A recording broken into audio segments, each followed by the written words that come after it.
শুক্রবার আসলেই তো আমরা ঘুরতে বের হই, আজকেও তার ব্যতিক্রম নয়। কিন্তু একটা ইতিহাস হয়ে গেছে। আমি আমার হাজব্যান্ডে বলতেছি যে আজকে যদি তুমি দেরি করে ঘুরতে যাও তাহলে আমি তোমার সাথে ঘুরতে যাব না। তো বললে কেন? তা আমি বললাম একটু হাঁটাহাঁটি করতে পারি না, ঘুরতে পারি না, যাই আর চলে আসি, তো এই যাওয়ার কোনো মানে আছে? তো বললো ঠিক আছে চলো। তো আমাকে সে রিকশায় উঠায়ে হচ্ছে মিরপুর 14 কি বলে পুল পার পর্যন্ত নিয়ে গেল। ওখান থেকে রিকশা থেকে নামালো, নামায় বলে চলো। এখন দেখি হাঁটা শুরু করছে, পুরো ক্যান্টনমেন্ট এলাকা সে হাঁটতেছে। আমি বললাম কী ব্যাপার? তো বলে তুমি বলো হাঁটাহাঁটি করতে পারো না, তাই তোমাকে আজকে হাঁটাবো। বিশ্বাস করেন হাঁটাইতে হাঁটাইতে আমাকে পুরো বনানি নিয়ে চলে গেছে। আমি পুরো অবাক হয়ে গেছি। আমি বললাম আর কত হাঁটবো?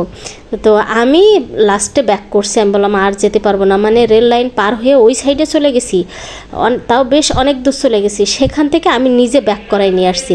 আমি বললাম না সরি আর হাঁটতে পারবো না। সেখান থেকে আমাকে হাঁটাইতে হাঁটাইতে সে আবার পুল পাড়ে নিয়ে আসছে। তার মানে বুঝতে পারছেন, একবার গেছি আমি আবার ব্যাক করছি, এই পুরোটা পথ আমাকে হাঁটাইছে। আমি বলে হাঁটাহাঁটি করতে পারি না, একটু ঘোরাঘুরি করতে পারি না, যাই আর খেয়ে চলে আসি, তাই সে আমাকে আজকে এই প্রতিশোধটা নিয়েছে। বলেন এটা কোনো কথা? আমি নাই হাঁটতেই চাইছি। এই যে দেখেন ট্রেন আসতেছে, আমরাও চলে আসলাম, ট্রেন চলে আসছে। তো অপেক্ষা করতেছি ট্রেন চলে গেলে যাব। তো এই ট্রেন লাইন পার হয়ে আমরা আরও অনেক দূরে চলে গেছি। মানে সে আমাকে এত হাঁটাইছে যাতে আমি আর দ্বিতীয় দিন না বলি যে সকাল সকাল চলো না, না একটু হাঁটাহাঁটি করার সময় পাই না, ঘোরার সময় পাইনি। পুরুষ মানুষ কি বুদ্ধিমান দেখেছেন? এমন কিছু কিছু কাজ করবে যাতে দ্বিতীয় দিন আপনি এই কথাটা না বলেন।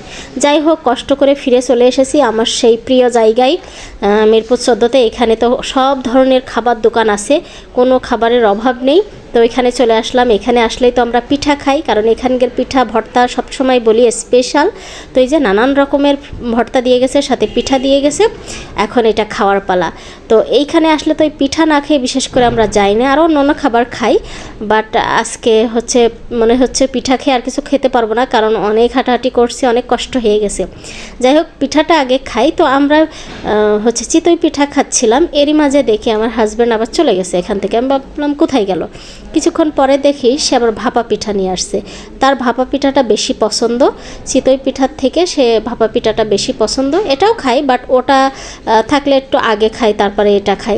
ঠিক আছে। আর আমরা মা মেয়ে তো ভর্তা পছন্দ করি, এই জন্য চিতই পিঠা আমাদের একদম জমে যায়। তো মা মেয়ে অলরেডি খাওয়া শুরু করে দিয়েছি। আর ওর বাবা তো এই যে ভাপা পিঠা নিয়ে আসছে, এই যে দেখেন একদম ইয়াম্মি ইয়াম্মি, দেখলেই মানে খেতে মন চাচ্ছে, তাই না? তো যাই হোক, সবাই মিলে এখন পিঠা খাবো।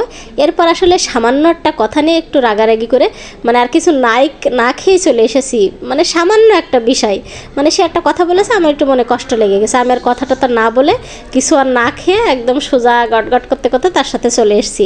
এটাই বাস্তবতা। তো আসার সময় আবার কটা বড়ই কিনে দিল, এগুলো নিয়েই বাসায় চলে এসেছি। কেমন লেগেছে আমাদের আজকের ভিডিও সবাই কমেন্ট করে জানাবেন। ভালো থাকবেন।